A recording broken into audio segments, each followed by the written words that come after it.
Здраво, деца! Денес ќе ви ја раскажам приказната Снежната кралица. Уживајте! Таа беа многу добри пријатели. Честопати заедно си играа. Еден ден Петар се упати кон куќата на Петра. Ајде да се прошетаме низ шумата, и рече Петар. Додека си играа во близината на една грмушка од рози, одеднаш Петар ја стави едната рака на окото, а другата на срцето. И веднаш се онерасположи. Оди си одовде грдо, девојче, и викна на Петра. Што се случи со Петар? Се прашуваше Петра. Во очите и срцето на Петар продреле парченца од огледалото што го скршило лошото џуџе на 1000 делчиња. Оној кој што се гледаше во тоа огледало стануваше лош. Следниот ден Петар отиде на санкање. Набргу се стемни и тој во темнината здогледа едно суштество во бело.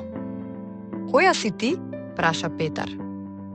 Јас сум Снежната кралица, му одговори.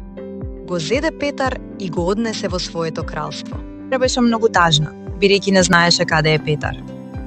Одам да го побарам, рече решително. Го зеде чамецот и пушти да ја носи речната струја. Петра долго патуваше и секого прашуваше. Дали сте го виделе Петар? Постојано добиваше ист одговор. Не, одовде не поминал. На крајот неколку птици и одговорија потврдно. Да, се наоѓа во дворецот на Снежната кралица. Петра поземи елен од едно девојче и со него ги помина сите шуми и села, се додека не дојде до дворецот од мраз кој припаѓаше на Снежната кралица. Петра го најде Петар, но тој не ја препозна. Не знам која си ти, рече Петар плачејки. И додека плачеше, парчињата од огледалото испадна од неговите очи и од срцето, и тој ја препозна Петра. Двајцата се вратија во своите куќи и продолжија да другаруваат како порано. Ова беше приказна Снежната кралица. Доколку уживавте, стиснете лајк и сабскрајб и се гледаме со нова приказна.